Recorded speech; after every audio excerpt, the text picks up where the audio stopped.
Opening scene ಅಲ್ಲಿ ಯಾರೋ ಒಬ್ಬ ಸ್ಟ್ರೇಂಜರ್ ಬಂದು ಮನೆಯೊಳಗೆ ನುಗ್ಗಿ ಒಬ್ಬ ಮಹಿಳೆನ ತುಂಬಾನೇ ಬರ್ಬರವಾಗಿ ಕೊಲೆ ಮಾಡಿ ಹೋಗುತ್ತಾನೆ. ಆ ಸ್ಟ್ರೇಂಜರ್ ಯಾರು, ಅವನು ಯಾಕೆ ಆ ಮಹಿಳೆನ ಕೊಂದ ಅನ್ನೋದು ನಮಗೆ ಗೊತ್ತಾಗೋದಿಲ್ಲ. ಚಿತ್ರದ ಮೈನ್ ಕ್ಯಾರೆಕ್ಟರ್ ಆದ ಪೊಲೀಸ್ಗೆ ಫೋನ್ ಬರುತ್ತೆ. ಇವ್ರ ಹೆಸರು ಕಾರ್ತಿಕ್ ಅಂತ.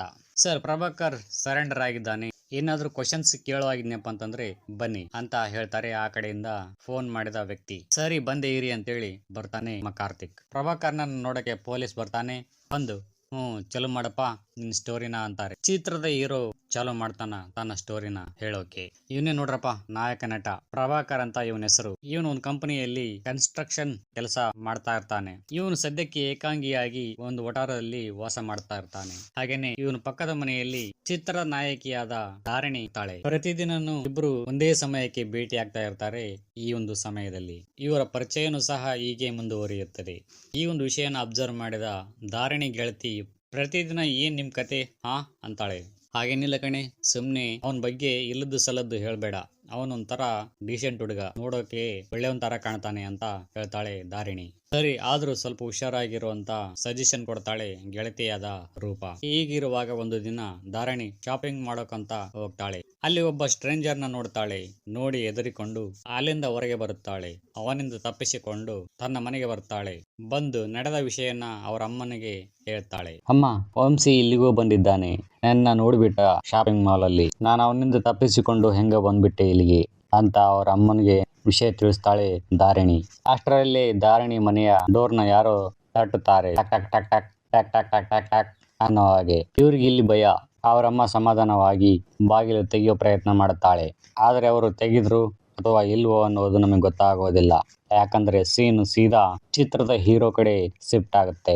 ಪಕ್ಕದ ಮನೆಯಲ್ಲಿ ಏನೋ ಒಂದ್ ದೊಡ್ಡ ಸೌಂಡ್ ಆಗಿದ್ದಕ್ಕೆ ಸಡನ್ಲಿ ತಿರುಗಿ ಪಕ್ಕದ ಮನೆ ಹತ್ರ ಬಂದು ಹೋಲಲ್ಲಿ ನೋಡೋಕೆ ಪ್ರಯತ್ನ ಪಡ್ತಾನೆ. ಆದ್ರೆ ಅಲ್ಲಿನೂ ನಮ್ಗೇನು ಕಾಣಿಸೋದಿಲ್ಲ. ಇವನು ಆ ಹೋಲಲ್ಲಿ ನೋಡ್ತಿದ್ದಂಗೆನೆ ಬಾಗಿಲು ದಡಾರಂಗೆ ಕ್ಲೋಸ್ ಆಗುತ್ತೆ. ಇದಾದ ನಂತರ ಯಾರೋ ಒಬ್ರು ಪೊಲೀಸಿಗೆ ಫೋನ್ ಮಾಡಿ ಗ್ರೌಂಡ್ ಅಲ್ಲಿ ಒಂದು ಡೆಡ್ ಬಾಡಿ ಬಿದ್ದಿದೆ, ನೀವು ಬನ್ನಿ ಅಂತ ಹೇಳ್ತಾರೆ. ಸಡನ್ಲಿ ಪೊಲೀಸ್ ಟೀಮ್ ನವರು ಬರ್ತಾರೆ. ಫಾರೆನ್ಸಿಕ್ ಆಫೀಸರ್ನ ಕರ್ಕೊಂಡು ಬಂದು ಅಲ್ಲಿರುವ ಒಂದಿಷ್ಟು ಎವಿಡೆನ್ಸ್ ಗಳನ್ನು ತಗೊಳ್ತಾರೆ. ಹಾಗೆ ಚಿತ್ರದ ಪೊಲೀಸ್ ಆಗಿರುವಂತಹ ಕಾರ್ತಿಕ್ ಅವರು ಸಹ ಬಂದು ಬಾಡಿನ ಸೂಕ್ಷ್ಮವಾಗಿ ಅಬ್ಸರ್ವ್ ಮಾಡಿ ಕೆಲ ಎವಿಡೆನ್ಸ್ ಗಳನ್ನು ಕಲೆಕ್ಟ್ ಮಾಡುತ್ತಾರೆ. ಇನ್ಸ್ಪೆಕ್ಟರ್ ಕಾರ್ತಿಕ್ ತನ್ನ ಮೇಲಾಧಿಕಾರಿಗಳಿಗೆ ಆ ಬಾಡಿಯ ಕುರಿತು ಇನ್ಫಾರ್ಮೇಶನ್ ಕೊಡುತ್ತಾರೆ. ಯಾರೋ ಬಾಡಿನ ಪೂರ್ತಿ ಸುಟ್ಟಾಕಿಬಿಟ್ಟಿದ್ದಾರೆ, ಮುಖ ಗುರುತು ಸಿಗಬಾರದು ಅಂತ ತಲೆಗೆ ಕಲ್ಲಿಂದ ಚೆಚ್ಚಿ ಹೊಡೆದಿದ್ದಾರೆ. ಇವ್ರು ಯಾರು ಅಂತ ಫೈಂಡ್ ಔಟ್ ಮಾಡಕ್ಕೆ ಆಗ್ತಾ ಇಲ್ಲ ಅಂತ ಹೇಳ್ತಾರೆ. ಈ ಒಂದು ಕೇಸ್ನ ಇನ್ವೆಸ್ಟಿಗೇಷನ್ ನೀವೇ ಶುರು ಮಾಡಿ ಅಂತೇಳಿ ಆ ಮೇಲಾಧಿಕಾರಿಗಳು ನಂತರ ಇನ್ವೆಸ್ಟಿಗೇಷನ್ ಪ್ರಾರಂಭಿಸಿರ್ತಕ್ಕಂಥ ಕಾರ್ತಿಕ್ ಅವರು ಮೊದಲನೇದಾಗಿ ಫೋನ್ ಮಾಡಿರ್ತಕ್ಕಂಥ ವ್ಯಕ್ತಿಯನ್ನ ಕರೆ ತರುತ್ತಾರೆ. ಹೇಳಿ, ಯಾವಾಗ ನೋಡಿದ್ರಿ ಬಾಡಿನ? ರಾತ್ರಿ 8 ಗಂಟೆಗೆ ನಾ ಇಲ್ಲಿಂದ ಹೋಗ್ತಾ ಇದ್ದೆ ಕೆಲಸ ಮುಗಿಸ್ಕೊಂಡು. ಆಗ ಈ ಬೆಂಕಿ ಹಚ್ಚಿರೋದು ನೋಡಿದೆ. ಯಾರೋ ಚಿಕ್ಕ ಮಕ್ಕಳು ಹಚ್ಚಿರಬಹುದು ಅಂತ ಅನ್ಕೊಂಡಿದ್ದೆ. ಬೆಳಗ್ಗೆ ಎದ್ದು ಬಂದು ನೋಡಿದ್ರೆ ಇದು ಡೆಡ್ ಬಾಡಿ ಆಗಿದೆ ಅಂತ ಹೇಳ್ತಾನೆ ಅಪರಿಚಿತ. ಇನ್ಸ್ಪೆಕ್ಟರ್ ಕಾರ್ತಿಕ್ ತಮ್ಮ ಸಿಬ್ಬಂದಿಗಳಿಗೆ ಈ ಬಾಡಿಯ ಕುರಿತು ಸ್ವಲ್ಪ ಇನ್ಫಾರ್ಮೇಶನ್ ಹೇಳ್ತಾರೆ. ಈ ಬಾಡಿ ಮೇಲೆ ಇರುವ ಪ್ಯಾಂಟ್ ಟೈಲರ್ ಸ್ಟಿಚಿಂಗ್ ಅರ್ಧ ಸುಟ್ಟು ಕೊನೆಯ ಅಕ್ಷರಗಳು ಮಾತ್ರ ಉಳಿದಿವೆ. ಅದು ABAD ಅಂತ ಇದೆ. ಮೋಸ್ಟ್ಲಿ ಹೈದರಾಬಾದ್ ಅಥವಾ ಅಲಹಾಬಾದ್ ಇರಬಹುದು. ಸತ್ತ ವ್ಯಕ್ತಿ ಬೇರೆ ರಾಜ್ಯದವನು ಇರಬಹುದು. ಮೇ ಬಿ ಸಿಟಿಯಲ್ಲಿರುವ ಲಾಡ್ಜ್ ಹೋಟೆಲ್ಗಳಿಂದ ಯಾವುದಾದ್ರೂ ಮಿಸ್ಸಿಂಗ್ ಕೇಸ್ ರಿಜಿಸ್ಟರ್ ಆಗಿದೆನಾ ಅಂತ ಚೆಕ್ ಮಾಡಿ ಅಂತ ಆರ್ಡರ್ ಮಾಡ್ತಾರೆ ಇನ್ಸ್ಪೆಕ್ಟರ್ ಕಾರ್ತಿಕ್. ಈ ಕೊಲೆಯ ಬಗ್ಗೆ ನ್ಯೂಸ್ ಅಲ್ಲಿ ಪಬ್ಲಿಷ್ ಆಗುತ್ತೆ. ಇದು ನಮ್ಮ ಹೀರೋ ಗಮನಕ್ಕೆ ಬರುತ್ತೆ. ನಂತರ ಯೋಚನೆ ಮಾಡಿ ಪಕ್ಕದ ಮನೆಯ ಧಾರಣಿಗೆ ಫೋನ್ ಮಾಡ್ತಾನೆ ಲ್ಯಾಂಡ್ ಲೈನ್ ಇಂದ. ಧಾರಣಿ ಅವರ ಅಮ್ಮ ಈ ಒಂದು ಫೋನ್ ನ ರಿಸೀವ್ ಮಾಡುತ್ತಾರೆ. ಅಲ್ಲಿ ಏನಾದ್ರೂ ಪ್ರಾಬ್ಲಮ್ ಇದೆನಾ? ಏನೂ ಇಲ್ಲ. ಆದ್ರೆ ಏನು ಹೇಳಿ, ಧಾರಣಿ ಮಾತ್ರ ತುಂಬಾನೇ ಎದುರ್ಕೊಂಡಿದ್ದಾಳೆ. ಫೋನ್ ಕೊಡಿ ಅವರಿಗೆ, ಹೇಳಿ, ಭಯ ಪಡಬೇಡಿ, ನಾರ್ಮಲ್ ಆಗಿರಿ. ನಾವು ಎಷ್ಟು ನಾರ್ಮಲ್ ಆಗಿರ್ತೀವೋ ಅಷ್ಟು ನಮ್ಗೇನೆ ಒಳ್ಳೆಯದು. ಸರಿ, ನಾನು ನಿಮಗೆ ಪರಿಚಯ ಇರೋದು ಬೇರೆ ಯಾರಿಗಾದ್ರೂ ಗೊತ್ತಾ? ಇಲ್ಲ. ಸರಿ, ಯಾರಿಗೂ ಹೇಳ್ಬೇಡಿ, ನಾನು ಫೋನ್ ಇಡ್ತೀನಿ, 1 ನಿಮಿಷ, ಹೇಳಿ, thanks for everything, it's okay ಅಂತ ಹೇಳಿ ನಮ್ ಹೀರೋ ಫೋನ್ ಕಟ್ ಮಾಡ್ತಾನೆ. ಇದಾದ ನಂತರ ಪೊಲೀಸ್ನವರು ಡಾಕ್ಟರ್ಗಳ ಅಭಿಪ್ರಾಯನ ತಿಳ್ಕೊಳ್ಳಕ್ಕೆ ಹಾಸ್ಪಿಟಲ್ಗೆ ಬರ್ತಾರೆ. ಬಂದು ಆ ಬಾಡಿಯ ಕುರಿತು ಡಾಕ್ಟರ್ ಹೀಗೆ ಹೇಳ್ತಾರೆ. ಯಾರೋ ಕತ್ತು ಇಸ್ಕಿ ಸಾಯಿಸಿದ್ದಾರೆ, ನಂತರ ಕಲ್ಲಿಂದ ಜಜ್ಜಿದ್ದಾರೆ ತಲೆನ, ಯಾರಿಗೂ ಗುರುತು ಸಿಗಬಾರದು ಅಂತೇಳಿ ಸೂಟ್ ಹಾಕಿದ್ದಾರೆ. ಈ ಕೊಲೆ ಮಾಡಿರೋನು ಯಾರೋ ಒಬ್ಬ ಪವರ್ಫುಲ್ ಆಗಿರ್ತಕ್ಕಂಥ ವ್ಯಕ್ತಿ ಆಗಿರ್ಬೋದು. ಬಹುಶಃ ಇವನು ಫೆಬ್ರವರಿ 6ನೇ ತಾರೀಕು ರಾತ್ರಿ 8ರಿಂದ 9 ಒಳಗೆ ಸತ್ತಿದ್ದಾನೆ ಅಂತ ರಿಪೋರ್ಟ್ ಕೊಡ್ತಾರೆ ಡಾಕ್ಟರ್ಗಳು. ಇದಾದ ನಂತರ ಪೊಲೀಸ್ ಸಿಬ್ಬಂದಿ ಒಬ್ಬರು ಬಂದು, ಸರ್, ಒಂದು ಲಾಡ್ಜ್ ಅಲ್ಲಿ ಒಂದು ಕೇಸ್ ರಿಜಿಸ್ಟರ್ ಆಗಿದೆ. ಇದು ಈಗ ತಾನೇ ನಮ್ಮ ಗಮನಕ್ಕೆ ಬಂತು. ಅಲ್ಲಿ ಮಿಸ್ ಆಗಿರೋ ಗೆಸ್ಟ್ ಅಲ್ಲಿ ಕೊಟ್ಟಿರೋ ಅಡ್ರೆಸ್ ನ ನೋಡಿದ್ರೆ ಹೈದರಾಬಾದ್ ಅಂತ ಇದೆ ಸರ್ ಅಂತ ಹೇಳ್ತಿದ್ದಂಗೆನೆ ಕಾರ್ತಿಕ್ಗೆ ಕಿವಿ ನಿಮಿರುತ್ತೆ. ನನ್ ಗೆಸ್ ಕರೆಕ್ಟ್ ಆಗಿದೆ ಅಂತ. ಕೂಡಲೇ ಕಾರ್ತಿಕ್ ಅವರು ಲಾಡ್ಜ್ಗೆ ಭೇಟಿ ಕೊಟ್ಟು ಅಲ್ಲಿ ಮಿಸ್ ಆಗಿರುವ ವ್ಯಕ್ತಿಯ ಬಗ್ಗೆ ವಿಚಾರಿಸುತ್ತಾರೆ. ಆಗ ಗೊತ್ತಾಗುತ್ತೆ ಸತ್ತ ವ್ಯಕ್ತಿ ವಂಶಿ ಅಂತ. ಕೂಡಲೇ ಮತ್ತೆ ಫಾರೆನ್ಸಿಕ್ ಡಿಪಾರ್ಟ್ಮೆಂಟ್ ನವರು ಬಂದು ಮತ್ತೆ ತಪಾಸಣೆ ಮಾಡುತ್ತಾರೆ ರೂಮ್ ಒಳಗೆ. ತನಿಖೆ ಮಾಡಿದ ನಂತರ ಕನ್ಫರ್ಮ್ ಮಾಡುತ್ತಾರೆ ಸತ್ತ ವ್ಯಕ್ತಿನೇ ವಂಶಿ ಅಂತ. ಯಾರು ಈ ವಂಶಿ ಅಂತೀರಾ? ಇವನೊಬ್ಬ ಸೈಕೋಪಾತ್ ತರ, ಆಂಧ್ರ ಮಂತ್ರಿಯ ತಮ್ಮ. ಇವನೊಬ್ಬ ಹೆಣ್ಣಿನ ದಾಸ. ಕ್ಯಾರೆಕ್ಟರ್ ಅಷ್ಟಾಗಿ ಪಾಸಿಟಿವ್ ಇಲ್ಲ, ಬರೀ ಎಲ್ಲಾನು ನೆಗೆಟಿವ್ ಇರೋದು. ಇವನು ಅವನ ಅಣ್ಣನ ಸೆಕ್ರೆಟರಿ ಮಗಳಾಗಿರ್ತಕ್ಕಂತ ಧಾರಣಿಯ ಬಲಾತ್ಕಾರ ಮಾಡೋಕೆ ಪ್ರಯತ್ನ ಪಟ್ಟಿದ್ದಾನೆ. ಅವರಪ್ಪ ಇರೋವರೆಗೂ ಹೇಗೋ ಮ್ಯಾನೇಜ್ ಮಾಡ್ತಿದ್ರು. ಅವರಪ್ಪ ಸತ್ತ ನಂತರ ತುಂಬಾನೇ ಕಷ್ಟ ಆಗಿ ಯಾರಿಗೂ ಗೊತ್ತಾಗದಾಗಿ ಅಮ್ಮ ಮಗಳು ಇಬ್ರು ಸೇರಿ ಹೈದರಾಬಾದ್ ಇಂದ ಬೆಂಗಳೂರಿಗೆ ಬಂದು ಸೆಟಲ್ ಆಗಿರ್ತಾರೆ. ಧಾರಣಿ ಎಲ್ಲೋಗಿದ್ದಾಳೆ ಅಂತ ಈ ವಂಶಿ ಇಷ್ಟು ದಿನಗಳವರೆಗೂ ಹುಡುಕ್ತಾನೆ ಇರ್ತಾನೆ. ಧಾರಣಿ ಬೆಂಗಳೂರಲ್ಲಿ ಇರೋದು ಗೊತ್ತಾಗಿ ಅವಳನ್ನು ಭೇಟಿ ಆಗೋಕೆ ಅಂತ ಬಂದು ಇಲ್ಲಿ ಸತ್ತೋಗಿದ್ದಾನೆ. ಪೊಲೀಸ್ ತಂಡದವರು ಧಾರಣಿ ಮನೆಗೆ ಭೇಟಿ ಕೊಟ್ಟು ಇನ್ವೆಸ್ಟಿಗೇಷನ್ ಸ್ಟಾರ್ಟ್ ಮಾಡುತ್ತಾರೆ. ನೀವು ಹೈದರಾಬಾದ್ ಇಂದ ಇಲ್ಲಿಗೆ ಬರೋಕೆ ಕಾರಣ ಸತ್ಯನಾರಾಯಣನ್ ಅವರ ತಮ್ಮ ಆಗಿರ್ತಕ್ಕಂಥ ವಂಶಿ ನನಗೆ ಮತ್ತು ನನ್ನ ಕುಟುಂಬಕ್ಕೆ ತುಂಬಾನೇ ತೊಂದರೆ ಕೊಡ್ತಾ ಇದ್ರು. ಅದಕ್ಕೋಸ್ಕರ ಇಲ್ಲಿಗೆ ಬಂದ್ವಿ. ಏನ್ ಪ್ರಾಬ್ಲಮ್ ಆಗಿದೆ, ಯಾಕೆ ಈ ಪ್ರಶ್ನೆಗಳೆಲ್ಲ ಹೇಳ್ತೀನಿ. ಫೆಬ್ರವರಿ 6ನೇ ತಾರೀಕು ನೀವೆಲ್ಲಿದ್ರಿ, ಏನ್ ಮಾಡ್ತಾ ಇದ್ರಿ? ಆಫೀಸ್ಗೆ ಹೋಗಿ ಬಂದೆ, ಎಲ್ಲೂ ಹೊರಗಡೆ ಹೋಗಿ ಇಲ್ಲ, ಇಲ್ಲೇ ಇದ್ವಿ ಮನೆಯಲ್ಲಿ. ವಂಶಿ ಅಂತ ನಿಮ್ಮನ್ನು ಹುಡ್ಕೊಂಡು ಒಬ್ಬ ಬಂದಿದ್ದಾನೆ ಹೈದರಾಬಾದ್ ಇಂದ. ಇವತ್ತು ಅವನಿಲ್ಲ, ಸತ್ತೋಗಿದ್ದಾನೆ. ಅವನನ್ನು ಯಾರು ಕೊಲೆ ಮಾಡಿದ್ರು ಅಂತ ಸಣ್ಣ ತನಿಖೆ ಅಷ್ಟೇ, ಭಯ ಪಡಬೇಡಿ, ಆರಾಮಾಗಿರಿ ಅಂತ ಕಾರ್ತಿಕ್ ಅವರು ಹೇಳ್ತಾರೆ. ಅದೇ ಸಮಯಕ್ಕೆ ಕಾರ್ತಿಕ್ ಎದುರು ಮನೆಯ ಪ್ರಭಾಕರ್ ಸಹ ಭೇಟಿ ಆಗುತ್ತಾನೆ. ಹೇಳಿ ಸರ್, ಏನ್ ವಿಷಯ? ಫೆಬ್ರವರಿ 6ನೇ ತಾರೀಕು ನೀವೆಲ್ಲಿದ್ರಿ? ಫೆಬ್ರವರಿ 6ನೇ ತಾರೀಕು ಇಲ್ಲಿ ಏನಾದ್ರು ಅನ್ಯೂಶುವಲ್ ಆಗಿ ಏನಾದ್ರು ನೋಡಿದ್ರಾ? ಅಪರಿಚಿತ ವ್ಯಕ್ತಿಗಳು ಬರೋದಾಗ್ಲಿ, ಸಮಥಿಂಗ್ ಏನಾದ್ರು ಗಲಾಟೆ ಗದ್ದಲ ಏನಾದ್ರು ಆಯ್ತಾ? ಇಲ್ಲ ಸರ್. ಸರಿ ಅಂದು ಕಾರ್ತಿಕ್ ಅವರು ಹೊರಡುತ್ತಾರೆ. ನಂತರ ಪ್ರಭಾಕರ್ ಧಾರಣಿಗೆ ಫೋನ್ ಮಾಡ್ತಾನೆ. ಫೋನ್ ಮಾಡಿ ಪೊಲೀಸ್ನವರು ಬಂದು ಏನೇನ್ ಕೇಳಿದ್ರು ಅಂತ ಕೇಳ್ತಾನೆ. ನಡೆದ ವಿಷಯನೆಲ್ಲವನ್ನು ಪ್ರಭಾಕರ್ಗೆ ಹೇಳ್ತಾಳೆ ಧಾರಣಿ. ಈ ಕೆಲಸ ವಿಚಾರವಾಗಿ ಮಾತಾಡೋಕೆ ಕಾರ್ತಿಕ್ ಅವರು ಒಬ್ಬ ರಿಟೈರ್ಡ್ ಆಫೀಸರ್ನ ಹತ್ತಿರ ಬರ್ತಾರೆ. ಈ ಕೊಲೆಯ ಬಗ್ಗೆ ತಮ್ಮ ಅಭಿಪ್ರಾಯವನ್ನು ಅವರೊಟ್ಟಿಗೆ ಹಂಚಿಕೊಳ್ಳುತ್ತಾರೆ. ನನ್ನ ಪ್ರಕಾರ ಅಮ್ಮ ಮಗಳು ಇಬ್ರು ಸೇರಿ ಈ ಒಂದು ವಂಶೀಯ ಕೊಲೆ ಮಾಡಿರಬಹುದು ಅಂತ ನನಗನ್ನಿಸ್ತಾ ಇದೆ ಅಂತ ಹೇಳಿ ಆ ರಿಟೈರ್ಡ್ ಆಗಿರ್ತಕ್ಕಂಥ ಆಫೀಸರ್ ಬಳಿ ಕಾರ್ತಿಕ್ ಅವರ ಒಂದು ಅಭಿಪ್ರಾಯ ತಿಳಿಸುತ್ತಾರೆ. ಸೊ ಇವೆಷ್ಟೆಲ್ಲ ವಿಚಾರಗಳನ್ನು ತಿಳ್ಕೊಂಡ ನಂತರ ಆ ರಿಟೈರ್ಡ್ ಆಗಿರ್ತಕ್ಕಂಥ ಆಫೀಸರ್ ನನ್ನ ಪ್ರಕಾರ ಅವರಿಬ್ಬರೇ ಈ ಒಂದು ಕೊಲೆನ ಮಾಡಿರೋಕೆ ಸಾಧ್ಯನೇ ಇಲ್ಲ, ಯಾಕಂದ್ರೆ ಅವರಿಗೆ ಮರ್ಡರ್ ಮಾಡೋ ಮೋಟಿವೇ ಇಲ್ಲ. ಬನ್ನಿ ಆ ಕೊಲೆಯಾದ ಜಾಗಕ್ಕೆ ಹೋಗಿ ನೋಡ್ಕೊಂಡ್ ಬರೋಣ ಅಂತ ಕಾರ್ತಿಕ್ ಜೊತೆ ಸೇರಿ ಆ ಒಂದು ಜಾಗನ ತನಿಖೆ ಮಾಡುತ್ತಾರೆ. ಕೂಲಂಕುಷವಾಗಿ ವಿಚಾರ ಮಾಡಿದ ನಂತರ ಇಬ್ರು ಲೇಡೀಸ್ ಸೇರಿ ಈ ಒಂದು ಕೊಲೆನ ಮಾಡಿರೋಕೆ ಸಾಧ್ಯನೇ ಇಲ್ಲ.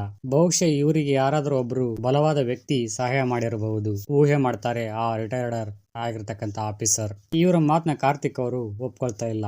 ಇವರ ಪ್ರಕಾರ ಆ ತಾಯಿ ಮತ್ತು ಮಗಳೇ ಇಬ್ರು ಸೇರಿ ಈ ಒಂದು ಕೊಲೆನ ಮಾಡಿರೋದು ಅಂತ ವಾದ ಮಾಡ್ತಾನೆ ಕಾರ್ತಿಕ್. ಸೀನ್ ಕಟ್ ಮಾಡಿದ್ರೆ ಧಾರಣಿ ಫ್ರೆಂಡ್ ನ ಎನ್ಕ್ವೈರಿ ಮಾಡ್ಬೇಕು ಅಂತ ಡಿಸೈಡ್ ಮಾಡ್ತಾರೆ. ಹಾಗೇನೆ ವಿಚಾರಣೆ ಶುರು ಆಗುತ್ತೆ. ಫೆಬ್ರವರಿ 6ನೇ ತಾರೀಕು ಕೆಲಸ ಮುಗಿದ ನಂತರ ನೀವೇ ಧಾರಣಿನ ಡ್ರಾಪ್ ಮಾಡಿದ್ರಾ? ಹೌದು ಸರ್. ಪ್ರತಿದಿನ ನಾನೇ ಡ್ರಾಪ್ ಮಾಡೋದು. ಧಾರಣಿಗೆ ಯಾರಾದ್ರೂ ಬಾಯ್ ಫ್ರೆಂಡ್ ಇದ್ದಾರಾ? ಇಲ್ಲ ಸರ್. ಅವಳು ಕ್ಯಾಶುಯಲಿ ಅಷ್ಟಾಗಿ ಯಾರ ಜೊತೆನೂ ಮಾತಾಡೋದಿಲ್ಲ. ಆಲ್ಮೋಸ್ಟ್ ಆಗಿ ಅವಳ ಬಗ್ಗೆ ನನಗೆಲ್ಲ ಗೊತ್ತು. ನನ್ ಬಿಟ್ರೆ ರೂಪಾಗೂ ಗೊತ್ತಿರಬಹುದು. ರೂಪಾ ಯಾರು? ಸರಿ, ಕಳಿಸಿ ಅವ್ರನ್ನ. ರೂಪಾನು ಈ ಒಂದು ಎನ್ಕ್ವೈರಿಯಲ್ಲಿ ಭಾಗಿಯಾಗುತ್ತಾಳೆ. ಸೇಮ್ ಕ್ವಶನ್ ಇವಳಿಗೂ ಸಹ ಕೇಳ್ತಾರೆ ಕಾರ್ತಿಕ್ ಅವರು. ರೂಪಾ ಅವ್ರ ಕಡೆಯಿಂದ ಒಂದು ಗಾಸಿಪ್ ಸುದ್ದಿ ಹೊರ ಬರುತ್ತದೆ.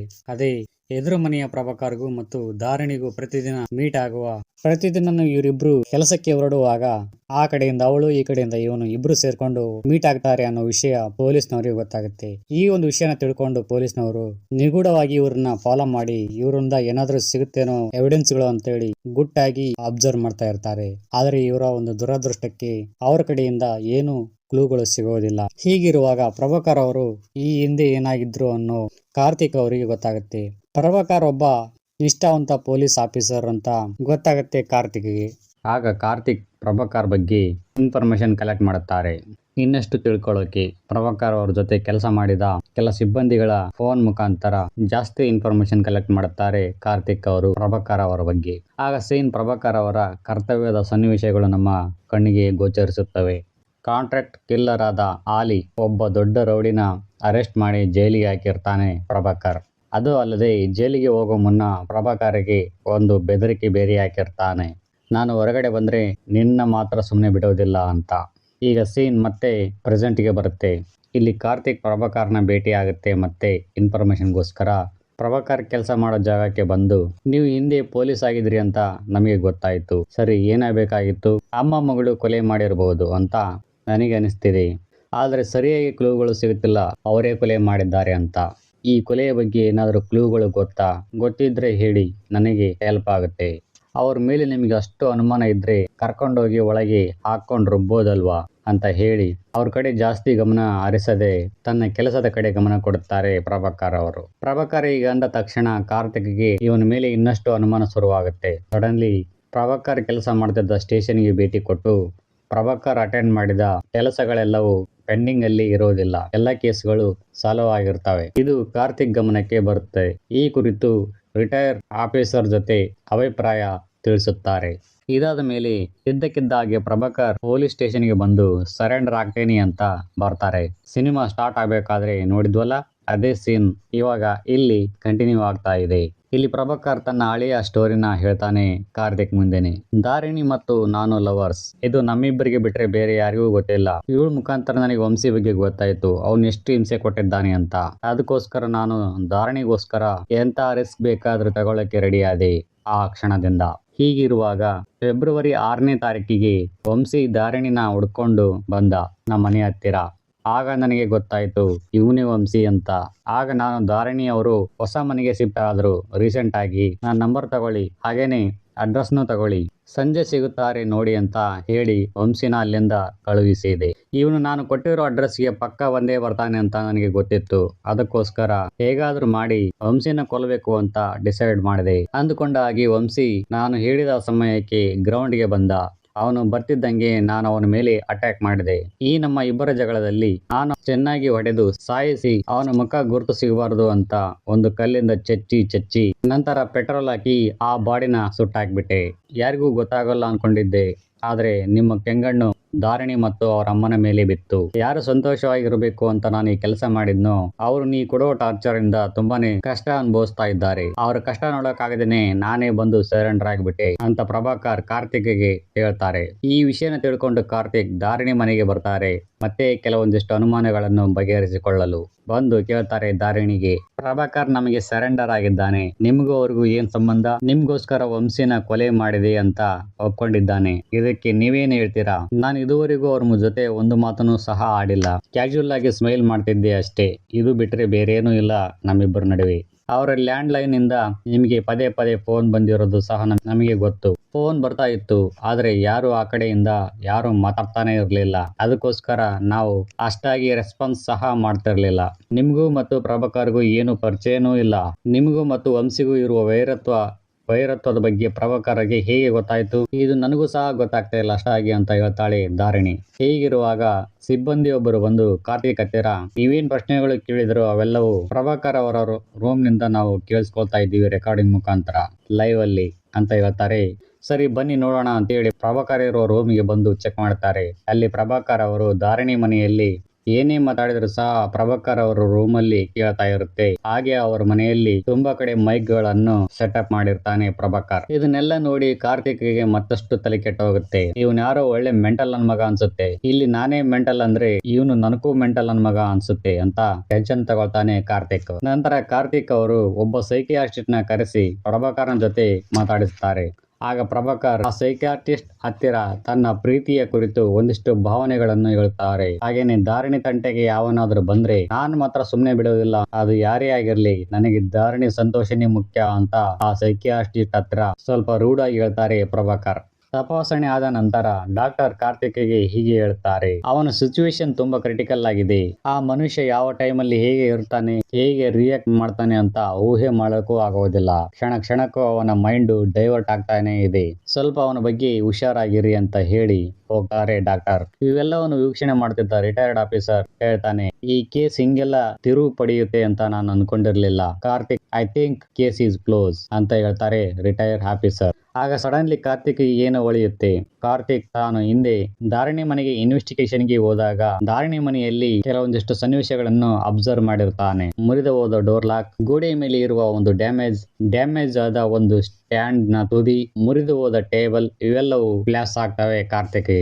ಆಗ ಕಾರ್ತಿಕ್ ಆ ರಿಟೈರ್ಡ್ ಆಫೀಸರ್ಗೆ ಹೇಳ್ತಾನೆ, ಈ ಕೇಸ್ನ ಇಷ್ಟು ಸುಲಭವಾಗಿ ಕ್ಲೋಸ್ ಆಗಕ್ಕೆ ನಾನು ಬಿಡೋದೇ ಇಲ್ಲ ಅಂತ ಹೇಳಿ ತನ್ನ ಪ್ರಕಾರ ಆ ಮನೆಯಲ್ಲಿ ಏನಾಗಿರ್ಬೋದು ಅಂತ ಊಹೆ ಮಾಡಿ ಹೇಳ್ತಾರೆ ರಿಟೈರ್ಡ್ ಆಫೀಸರ್ಗೆ. ಈಗ ಸೀನ್ ಶಿಫ್ಟ್ ಆಗುತ್ತೆ ಧಾರಣಿ ಮತ್ತು ಅವರ ಅಮ್ಮನ ಕಡೆಗೆ. ಧಾರಣಿ ಮನೆಯ ಡೋರ್ ನ ಯಾರೋ ತಡ್ತಾ ಇದ್ದಾರೆ. ವಂಶಿ ಅಂತ ಇವರಿಗೂ ಗೊತ್ತಿಲ್ಲ. ಸರಿ ಅನ್ಕೊಂಡು ಅವರಮ್ಮ ಬಾಗಿಲು ತೆಗಿತಾಳೆ. ಸಡನ್ಲಿ ವಂಶಿ ಅವ್ರ ಮೇಲೆ ಅಟ್ಯಾಕ್ ಮಾಡ್ತಾನೆ, ಧಾರಣಿ ಮೇಲೆ ಮತ್ತು ಅವರ ಅಮ್ಮನ ಮೇಲೆ. ಆಗ ಧಾರಣಿನು ಮತ್ತು ಅವರ ಅಮ್ಮನು ಇಬ್ರು ಸೇರಿ ಅವನ ಕುತ್ತಿಗೆಗೆ ವೈರ್ ಹಾಕಿ ಆ ಕಡೆ ಒಬ್ರು ಈ ಕಡೆ ಒಬ್ರು ಸೇರಿ ಹಿಡಿದು ಎಳೆದು ವಂಶಿನ ಸಾಯಿಸಿ ಬಿಡ್ತಾರೆ. ಇವರು ಭಯಭೀತಿಯಲ್ಲಿ ಇರುವಂತಹ ಸಮಯದಲ್ಲಿ ಎದುರು ಮನೆಯ ಪ್ರಭಾಕರ್ ಇವರನ್ನ ನೋಡೋಕೆ ಬರ್ತಾನೆ. ಅವರ ಮನೆಯಲ್ಲಿ ಆದ ಕೊಲೆಯ ಬಗ್ಗೆ ಸೂಕ್ಷ್ಮವಾಗಿ ಅಬ್ಸರ್ವ್ ಮಾಡಿ ಅವನ ಮನೆಗೆ ಹೋಗಿ ಧಾರಣಿಗೆ ಫೋನ್ ಮಾಡ್ತಾನೆ. ಫೋನ್ ಮಾಡಿ ಹೇಳ್ತಾನೆ ಹೀಗೆ, ನೀವಿಬ್ರು ಸೇರಿ ಕೊಲೆ ಮಾಡಿದ್ದು ನನಗೆ ಗೊತ್ತು. ನೀವಿಬ್ರು ಸೇರಿ ಆ ಬಾಡಿನ ಬೇರೆ ಕಡೆಗೆ ಸಾಗಿಸೋಕೆ ನಿಮ್ಮಿಬ್ಬರಿಂದ ಆಗೋದಿಲ್ಲ. ಭಯ ಪಡಬೇಡಿ, ನಾನು ಯಾರಿಗೂ ಹೇಳುವುದಿಲ್ಲ. ನೀವು ಒಪ್ಕೊಂಡ್ರೆ ನಾನು ನಿಮಗೆ ಸಹಾಯ ಮಾಡುತ್ತೇನೆ ಅಂತ ಹೇಳ್ತಾನೆ ಪ್ರಭಾಕರ್. ಮುಂದೆ ಏನ್ ಮಾಡ್ತೀರಾ ಅಂತ ಕೇಳ್ತಾನೆ ಪ್ರಭಾಕರ್. ಪೊಲೀಸ್ಗೆ ನಾನ್ ಸರೆಂಡರ್ ಆಗ್ತೇನೆ ಅಂತ ಅಮ್ಮ, ಇಲ್ಲ ನಾನ್ ಸರೆಂಡರ್ ಆಗ್ತೇನೆ ಅಂತ ಧಾರಣಿ. ಇವರಿಬ್ರು ಕಿತ್ತಾಡೋದ್ ನೋಡಿ ಪ್ರಭಾಕರ್ ಹೇಳ್ತಾನೆ, ಈ ಕೊಲೆ ಒಬ್ಬರಿಂದ ಮಾಡೋಕೆ ಆಗಲ್ಲ ಅಂತ ಹೇಳಿ ಪೊಲೀಸ್ನವರು ನಿಮ್ಮಿಬ್ರನ್ನ ಅರೆಸ್ಟ್ ಮಾಡಿದ್ರು ಆಶ್ಚರ್ಯ ಪಡುವಂತಿಲ್ಲ ಅಂತ ಹೇಳಿ ಎದುರಿಸ್ತಾನೆ ಪ್ರಭಾಕರ್. ನೀವಿಬ್ರು ಹೋಗಬಾರದು ಸ್ಟೇಷನ್ಗೆ, ನಾನು ನಿಮಗೆ ಸಹಾಯ ಮಾಡ್ತೀನಿ ಅಂತ ಹೇಳಿ ಬಾಡಿನ ಸಾಗಿಸೋಕೆ ರೆಡಿ ಆಗ್ತಾನೆ ಪ್ರಭಾಕರ್. ಹೀಗೆ ನಡೆದಿರಬಹುದು ಅಂತ ಕಾರ್ತಿಕ್ ತನ್ನ ರಿಟೈರ್ಡ್ ಆಫೀಸರ್ಗೆ ನಡೆದ ಸನ್ನಿವೇಶನ ತಿಳಿಸುತ್ತಾನೆ. ನೋ, ಹೀಗಾಗೋಕೆ ಸಾಧ್ಯನೇ ಇಲ್ಲ. ಯಾಕಂದ್ರೆ ಅವರೇ ಕೊಲೆ ಮಾಡಿದ್ದಾರೆ ಅಂತ ಯಾವ ಪ್ರೂಫ್ನು ನಿನ್ನ ಹತ್ತಿರ ಇಲ್ಲ. ಈ ಕೊಲೆ ನಡೆದಿದ್ದು ರಾತ್ರಿ 8ರಿಂದ 9 ಗಂಟೆ ಒಳಗೆ. ಅವರು ಆ ಬಾಡಿನ ಸಾಗಿಸೋಕೆ ಅಂತ ಗ್ರೌಂಡ್ಗೆ ಬರೋಕೆ ಕಡಿಮೆ ಅಂದ್ರೂ 1 ಅವರ್ ಆಗುತ್ತೆ. ಕೊಲೆಯಾದ ಸಮಯದಲ್ಲಿ ಇವರು ಮನೆ ಬಿಟ್ಟು ಎಲ್ಲೂ ಹೊರಗಡೆ ಹೋಗಿಯೇ ಇಲ್ಲ. ಇದಕ್ಕೆ ಪ್ರತ್ಯಕ್ಷ ಸಾಕ್ಷಿ ಫಿಲ್ಟರ್ ನೀರು ಮಾರುವ ಹುಡುಗ.